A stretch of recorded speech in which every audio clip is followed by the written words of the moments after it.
October wind cutting through his coat. The log was full length, heavy enough that 2 men would have cursed hauling it. She had rope over her shoulder, boots digging into rocky soil, her faded calico dress mud-stained to the knees. Most women would have quit an hour ago.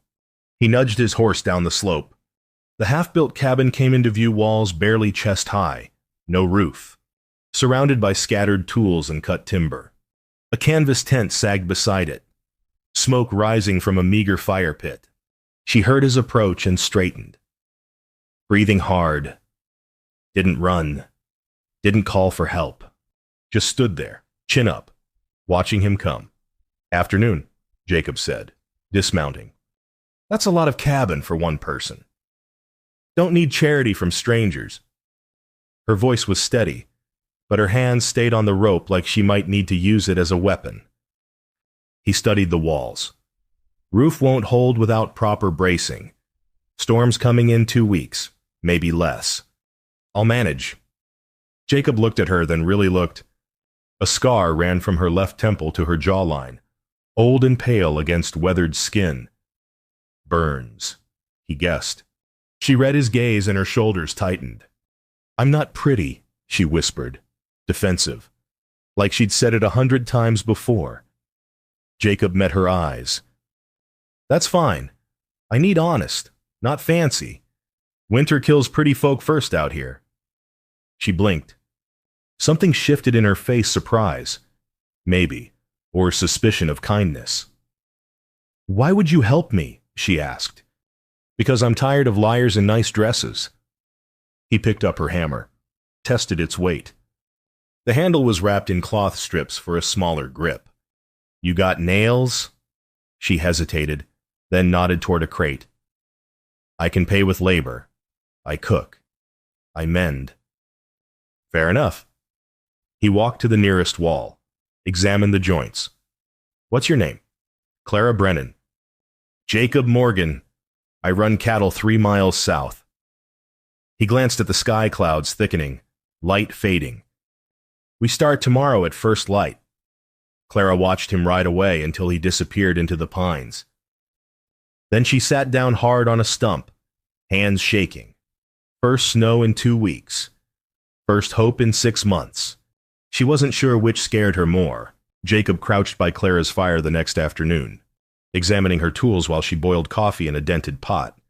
The hammer handle, the sorted nails, the careful stacks of lumber, everything spoke of someone who planned, who thought ahead. "You do good work," he said. "Taught myself." She handed him a tin cup.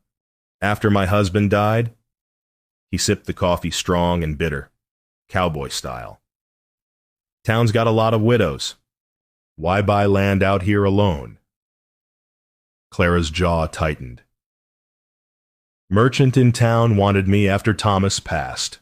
Said I needed a man's protection. When I refused?" She stared into the fire. "Rumors started. Cursed woman. Witch who burned her own house down." Jacob said nothing, waiting. "Fire started during a fight," she continued. Voice flat. "Lamp broke. I tried to pull him out. He hit me into the flames. I got free. He didn't." She touched her scar unconsciously. "Town buried him a hero. Buried me alive with gossip. So you bought this claim?" "With everything I had left. Figured if I'm going to be alone, might as well be on my own terms." She looked at him directly. "What about you ranch that size? You should have a wife. Sons. Even—" Jacob set down his cup. "Had a wife. Sarah. Beautiful woman. Everyone loved her. She wanted town life parties. Dances. People admiring her. Ranch bored her." He paused. "She died 2 years back. Childbirth. Baby didn't make it either. I'm sorry." "Don't be. I loved her. But I didn't like her much toward the end. She didn't like me either, truth be told." He stood, brushed off his pants. "Town widows circle me now like buzzards. All performance. No help. I'm drowning in women who want to be Mrs. Morgan but don't want to be my partner." Clara stood too, studying him with new understanding. So this arrangement is practical. Jacob finished. You need help before winter. I need meals and mending. Nobody needs to make it more complicated. Agreed. They shook hands. Her grip matched his, calloused, firm, honest. He noticed she didn't look away. We'll start on the roof frame tomorrow, he said, as he rode off. Clara watched until the trees swallowed him. Then she turned back to her half-built cabin, something unfamiliar stirring in her chest. Hope was dangerous, but maybe, this once, it was worth the risk. 1 week later, snow began to fall. Clara measured a board while Jacob sawed, their breath fogging in the cold November air. The cabin walls were complete now, the roof frame half finished. They worked in efficient silence, a rhythm developed through days of shared labor. Hold this steady, Jacob said. Lifting a beam, she braced it while he hammered.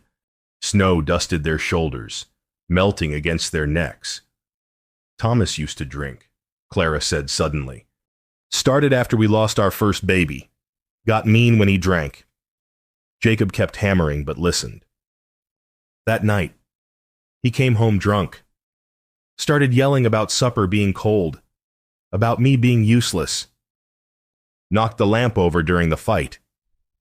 She stared at the beam she was holding. I tried to save him. Even after everything, I tried. But the fire... She shook her head. Town decided I must have wanted him dead. Easier to blame the scarred woman than admit their church deacon beat his wife. Jacob set down the hammer. My wife wanted everything I couldn't give her. Status. Excitement. I knew she was unhappy, but I kept hoping the ranch would be enough. He looked at the mountains. When she died. My first thought was, I'm free. Been hating myself for that ever since. Maybe God gives us what we can't keep so we learn what we actually need. Clara said quietly. Maybe. Jacob picked up his hammer again. Or maybe God's just quieter than preachers claim. The snow intensified, suddenly thick flakes, wind picking up. Jacob squinted at the sky. We need to stop. This is turning into a blizzard. You should go before it gets worse. Too late for that. He secured the tarp over the unfinished roof. I'm staying the night. Clara's face went carefully blank. There's only one blanket. We'll manage. By nightfall. The storm howled outside. They sat by the fire inside the half-finished cabin, canvas tarp overhead, sharing Clara's blanket around their shoulders. Not touching, but close enough to feel each other's warmth. Clara pulled a book from her pack, water-stained but intact. Do you read barely? Jacob admitted. Never had much schooling? I could teach you, if you want. I'd like that. She opened to a marked page and began reading aloud Homer's Odyssey. Penelope waiting for Odysseus. Her voice was soft but clear, turning ancient words into something alive. Jacob listened like a man starving, somewhere around midnight, exhausted. Clara's head drooped against his shoulder. He went very still, afraid to wake her, afraid to move. At dawn. She stirred and realized where she was. Their eyes met. Neither spoke. Neither pulled away. Then Jacob looked through the doorway, just a frame. No door yet, and his face hardened. What? Clara asked. Horse tracks in the snow, fresh ones. Someone circled the cabin during the storm. They stood together in the doorway. In the distance, riders approached 3 men, led by Preacher Whitmore. Jacob moved beside Clara, close enough that his presence made a statement. The town had come calling. 2 weeks later, the cabin was nearly complete, door hung, windows sealed, chimney drawing smoke properly. Clara plastered the gaps between logs while Jacob fitted shutters outside. She heard him humming the first music this silent place had known. They'd found a rhythm. She anticipated his needs. He read her exhaustion without asking. Conversations deepened beyond survival. You mentioned reading, Jacob said during their noon break. What else you got? Clara produced 3 more books from her trunk. Shakespeare, Whitman, a worn Bible. These survived the fire. Everything else burned. Read to me again tonight. If you'll help me understand your cattle accounts, I'm good with numbers. A messenger arrived that afternoon with supplies from town. The boy wouldn't meet Clara's eyes, just dropped the crates and left. A note was pinned to the flour sack. Jacob opened it, face darkening. Offer still stands. Honest work for honest woman. Leave the arrangement. Pritchard. Pritchard's the merchant, Clara said quietly. The one who wanted me. Jacob crumpled the note. I'm riding to town. No. Clara caught his arm. Let them talk. These walls don't care about gossip. That evening, she read the Odyssey aloud by firelight, voicing Penelope's suitors in pompous tones that made Jacob laugh deep. Genuine. Surprised by the sound of his own joy. Clara stopped mid-sentence. Stunned. What? He asked. I haven't heard laughter in this place. Not since I arrived. Me neither. Not in 2 years. They looked at each other across the fire, something unspoken passing between them. Then Clara smiled small, real, and kept reading. Outside, hidden in the tree line. A figure watched through the window. Pritchard's ranch hand, taking notes for his employer. The storm was coming. But not the kind you could shelter from with walls. The blizzard hit mid-December with 3 days' fury. Clara and Jacob were trapped inside, wind howling so loud they had to raise their voices to be heard. But the cabin held. Every joint, every beam, every nail they'd driven together, it all held. Your work's good, Clara said, watching the walls. Our work, Jacob corrected. They fell into domestic rhythm. She read aloud for hours. He listened, mending tack, learning words by listening. He taught her to braid rope properly. Their hands touched, and she didn't flinch. The second night, she woke screaming. Clara. Jacob was across the room instantly, hands visible, non-threatening. You're safe. You're here. The fire's banked. She was shaking, sweat-soaked despite the cold. I dreamed I was burning again. Thomas was holding me down. He's gone. He can't hurt you. But I'm still afraid. Her voice broke. I hate that I'm still afraid to be touched, to trust anyone close to me. Jacob sat on the floor beside her bedroll, careful to keep distance. When Sarah died, my first thought was relief. That makes me a coward. Doesn't it? It makes you human. I haven't touched another person beyond handshakes in 2 years, he admitted.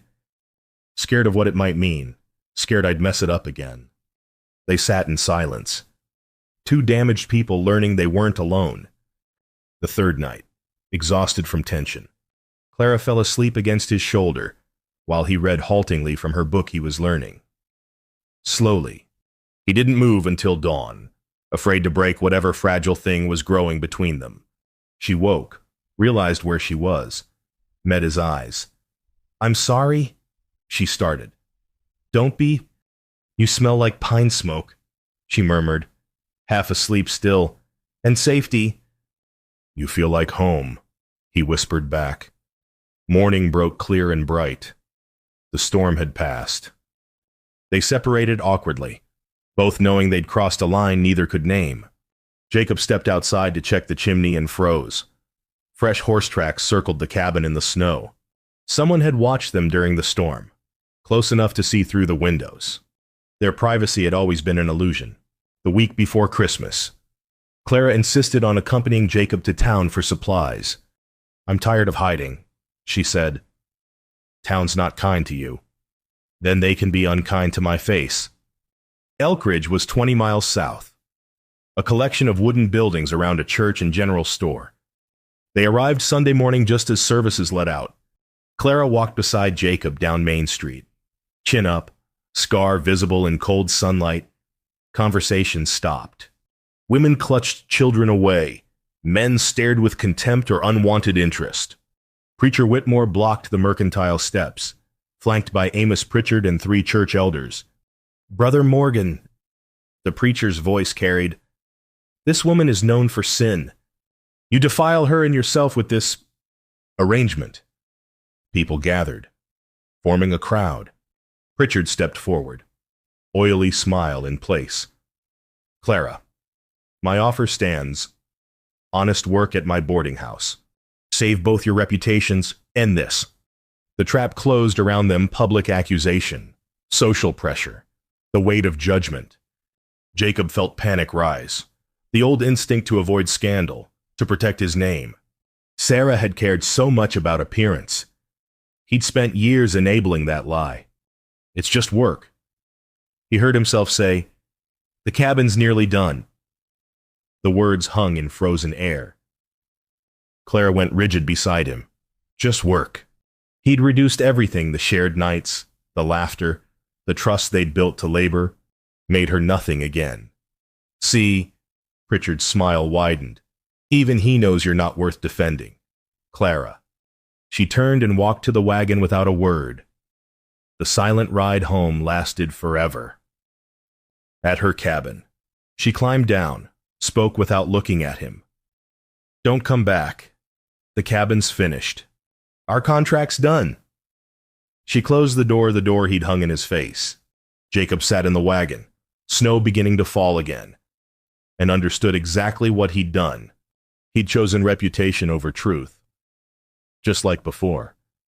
And this time, he'd destroyed something real. Christmas week arrived cold and clear. Jacob sat alone in his ranch house, whiskey bottle on the table, staring through frost-glazed windows at his wife's grave on the hill. The house was warm, well-built, empty as a church on Monday. He'd done it again. Chosen appearance over honesty, cowardice over courage. Clara had offered him truth rough, scarred. Real truth, and he'd called it just work, to save face in front of people whose opinions meant nothing. The bottle sat untouched.